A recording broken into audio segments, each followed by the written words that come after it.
आइए साथियों, जैसा कि आप जानते हैं कि प्रतिदिन हम श्रीमद् भगवद गीता के कुछ श्लोकों की सहज और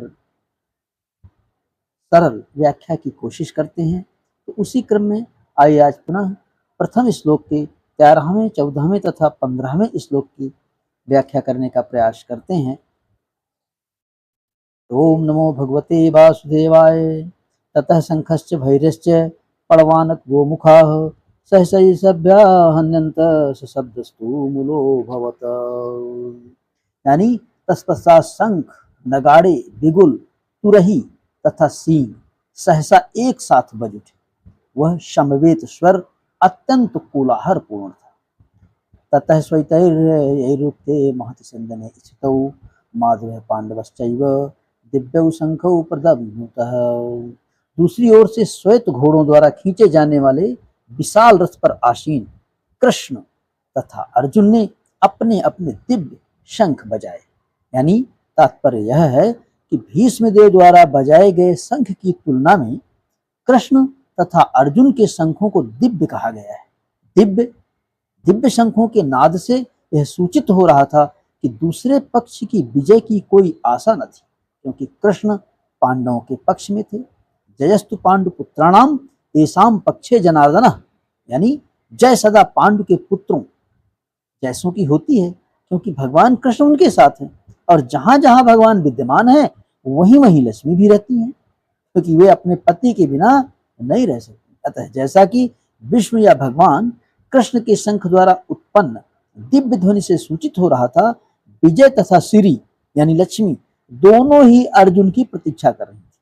इसके अतिरिक्त जिस रथ में दोनों मित्र आसीन थे वह अर्जुन को अग्नि देवता द्वारा प्रदान किया गया था, और इससे सूचित हो रहा था कि तीनों लोकों में जहां कहीं भी यह जावेगा वहां विजय निश्चित है। पांचजन्यम ऋषिकेशो देवदत्तम धनंजय पौंडम दधमौ महाशंखम भीमकाम्रकोदरः। भगवान कृष्ण ने अपने 5 जन शंख को बजाया। अर्जुन ने देवदत्त शंख तथा अति भोजी एवं अति मानवीय कार्य करने वाले भीम ने पौंड नामक भयंकर शंख बजाया। यानी तात्पर्य यह है कि इस श्लोक में भगवान कृष्ण को ऋषिकेश कहा गया है, क्योंकि वे ही समस्त इंद्रियों के स्वामी हैं। सारे जीव उनके भिन्नांश हैं, अतः जीवों की इंद्रियां भी उनकी इंद्रियों के अंश ही हैं, क्योंकि निर्विशेषवादी जीवों की इंद्रियों का कारण बताने में असमर्थ हैं। इसीलिए वे जीवों को इंद्रिय रहित या निर्विशेष कहने के लिए उत्सुक रहते। भगवान समस्त जीवों के हृदयों में स्थित होकर उनकी इंद्रियों का निर्देशन करते हैं, किंतु वे इस तरह निर्देशन करते हैं कि जीव उनकी शरण ग्रहण कर ले, और विशुद्ध भक्त की इंद्रियों का तो वे प्रत्यक्ष निर्देशन करते हैं।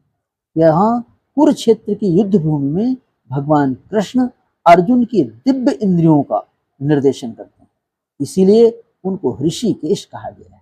भगवान के विविध कार्यों के अनुसार उनके भिन्न भिन्न नाम हैं। उदाहरणार्थ उनका एक नाम मधुसूदन भी है, क्योंकि उन्होंने मधु नाम के असुर को मारा था। वे गौओं तथा इंद्रियों को आनंद देने के कारण गोविंद कहलाते हैं। वसुदेव के पुत्र होने के कारण इनका नाम वासुदेव है। देवकी को माता के रूप में स्वीकार करने के कारण इनका नाम देवकी नंदन भी है। वृंदावन में माँ यशोदा के साथ बाल लीलाएं करने के कारण वे यशोदा नंदन भी कहलाते हैं। अपने मित्र अर्जुन का सारथी बनने के कारण उन्हें पार्थ सारथी भी कहा जाता है। इसी प्रकार उनका एक नाम ऋषिकेश है, क्योंकि उन्होंने कुरुक्षेत्र के युद्ध स्थल में अर्जुन का निर्देशन किया।